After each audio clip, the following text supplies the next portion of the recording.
berbicara mengenai budaya lokal, berarti itu satu adat yang terbiasa dilakukan di suatu wilayah.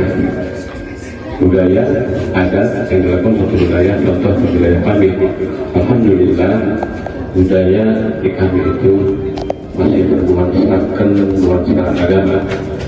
Jadi semua kegiatan yang ada di lingkungan kami dan umumnya di Jawa Barat ini semua budaya hampir kita sama, merata, bernuansa agama. Kewajiban kita selaku orang tua atau juga ketua lingkungan untuk membentengi daripada anak muda kita atau remaja-remaja kita. Bila mana itu budaya dari luar yang memang sesuai dengan agama kita atau dengan norma-norma yang berlaku di lingkungan kita, ya nggak apa-apa, itu tidak bermasalah. Era digitalisasi itu lagi besarnya. Jadi memang bukan hanya peran orang tua saja, peran dari kita generasi muda juga ikut andil. Karena yang saya tahu saya sudah di surat Al-Hujurat ayat 13 itu kan Allah berfirman bahwa Allah menciptakan lelaki dan perempuan dalam keadaan berbangsa dan berbudaya akan supaya apa? Supaya untuk saling mengenal. Nah, saling mengenalnya ini bagaimana gitu. Jadi perlu peran dari orang tua, dari bapak ibu sekalian yang ada di lingkungan ini, untuk di lingkungan ini, untuk memfilter itu. Jadi kan banyak budaya-budaya yang nggak sepatutnya sesuai dengan agama kita ya Pak. Toleransi itu sangat penting bagi kehidupan kita bermasyarakat, karena dengan saling toleransi kita dapat menciptakan lingkungan yang baik, yang aman, yang nyaman, dan juga menciptakan memperkuat kebersamaan kita sesama masyarakat sekitar, dan dapat juga memperkuat saling rasa menghormati agar tidak dapat menimbulkan konflik antar masyarakat. Contoh.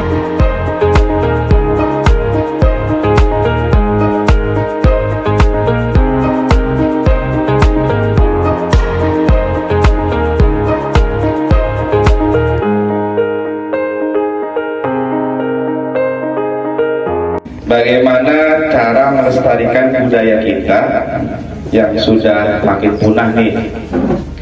Terus apakah ada pengaruhnya sama perkembangan teknologi sekarang? Terima kasih. Di tahun ini, di habis hari raya kemarin, mudah-mudahan dengan diawalinya daripada festival ini, budaya ini yang ada di lingkungan ini kedepannya akan terus berjalan dengan melibatkan daripada generasi muda untuk selanjutnya meneruskan untuk di masa-masa yang akan datang. Bagaimana teknologi informasi dan media sosial dapat mempengaruhi resepsi hubungan antar budaya dan hubungan beragama di masyarakat Anda? Kan kita tahu nih, zaman sekarang teknologi dan media sosial itu sangat pesat, apalagi di semua kalangan, mulai dari orang tua, anak-anak, anak muda. Dengan adanya teknologi kita dapat mengetahui tentang budaya-budaya khususnya yang ada di Indonesia. Tentu, tapi di medsos ini banyak juga yang tidak baik, jadi harus difilter. Kayak kata Pak RT tadi, harus ada wawasan dari orang tua. Bagaimana pandangan agama mengenai maraknya pengaruh budaya luar terhadap budaya lokal? Terima kasih. Kita tidak dapat membentengi generasi kita dengan agama, kanyut anak muda kita kanyut. Bisa hilang sama sekali itu agama, bisa hilang sama sekali. Kalau dia katakanlah yang sekarang malah terjadi istilah geng-gengan itu budaya dari mana sih?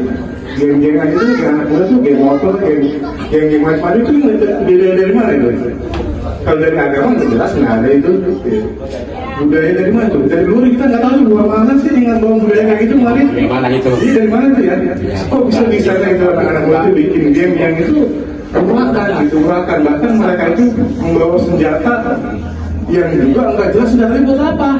Itu kalau buat ngarit yang rumput ya lumayan. Tapi ini justru buat orang sesama teman gitu. Ya mereka sebelumnya nggak pernah saling kenal tuh, nggak pernah ada permusuhan. Kok tiba-tiba terjadi gitu. Ini yang udah kayak gini udah pasti agama hilang. Itu wajar tuh. Karena mereka ya itu terpengaruh dengan budaya yang nggak jelas dari mana datangnya. Selama kita, saya khususnya selaku orang tua bagi anak-anak muda yang ada di sekolah saya, bisa menjalankan kehidupannya dengan teratur, dengan baik, tentunya dengan arahan agama kita, agama Islam yang diajarkan oleh semua guru kita yang ada di masa ini. Untuk itu, marilah kita lakukan perintah daripada agama kita, ajaran-ajaran dan guru kita yang semuanya itu adalah benar adanya, dan jangan kita ikuti daripada arus-arus yang tidak baik, arus-arus yang ada di luar ataupun yang ada di dalam, apalagi ada di dalam hal-hal yang tidak baik harus kita pikirkan. Ya, kembali saya berpesan kepada anak muda, mari kita dalam kehidupan kita ini dengan keyakinan kita, dengan mengikut tuntunan agama kita yang telah diajarkan guru-guru kita di saat ini. Demikian. Memang harus banyak terjun seperti ini, tapi tidak harus formal ya. Ya tokoh-tokoh tadi kepada tokoh masyarakat, kepada tua lingkungan, terutama kepada orang-orang tua yang punya pengalaman di masa-masa dulu, bisa digali, ditanyakan untuk dicermati lagi. Kan memang ini kira-kira pengalaman baik boleh kita sampaikan kepada teman-teman untuk dilestarikan gitu. Kalau sekiranya tidak baik kan ada juga orang tua yang punya panjang tapi dia punya pengalaman nggak baik.